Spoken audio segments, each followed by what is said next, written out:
Friends, welcome to Sugan Sri kitchen. நம்ம school எண்டுக்கு வந்துட்டோங்க.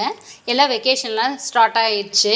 இன்னும் 3 டேஸில் வெக்கேஷனுக்குலாம் யாரெல்லாம் எங்கெங்கெல்லாம் போகிறீங்கன்னு கமெண்ட்டில் சொல்லுங்கள். இன்றைக்கி லஞ்ச் மெனு என்னென்னு பார்த்தீங்கன்னா ஒயிட் ரைஸ் வச்சுருக்கோங்க. இது பார்த்திங்கன்னா கடலப்பருப்பு, சுரக்காய், கோழிக்கறி போட்டு டால்கோஸ் வச்சுருக்கோங்க. இது பர்மா டிஷ்ஷு. இதவே மட்டனும் போட்டு வைக்கலாம். இது செம ரிச் அண்ட் டேஸ்டியாக இருக்கும். புரோட்டா, சப்பாத்தி இதுக்கெல்லாம் நல்லா இருக்குங்க.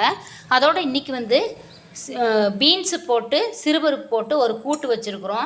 இது பார்த்திங்கன்னா வாழைக்கருவாடு இந்த சைடு இருக்குது, கொல்லிக்கருவாடு. இந்த கொல்லிக்கருவாடை அடுப்பில் சுட்டு மேலே இருக்க தோல்லாம் நீக்கி சதப்பகுதி தங்க எடுத்து வச்சுக்கணும். இது ரெண்டுக்குமே நாங்கள் மீன் சிலவாட்டி போட்டு நம்ம செலவு தொடவி 1/2 மணி நேரம் ஊற வச்சு சாப்பிடையில பொரிச்சோம்னா மீன் பொரிச்ச மாதிரி இருக்குங்க. செம டேஸ்ட்டாக இருக்கும். இது பார்த்திங்கன்னா மாங்காய் தனியாக நாங்கள் எடுத்துக்கோம். என்னோடய வீடியோ பார்த்தா தெரியும். நாங்கள் மாங்காயை தனியாக ஒரு பாத்திரத்தில் எடுத்து வச்சுருப்போம். அப்போ இது ஒரு டேஸ்ட்டாக இருக்கும். இந்த மாதிரி ட்ரை பண்ணி பாருங்கள். இந்த வீடியோ பிடிச்சிருந்தா ஃப்ரெண்ட் அண்ட் ஃபேமிலிக்கு ஷேர் பண்ணி கமெண்ட் பண்ணி மறக்காமல் சப்ஸ்கிரைப் பண்ணுங்கள். தேங்க்யூ.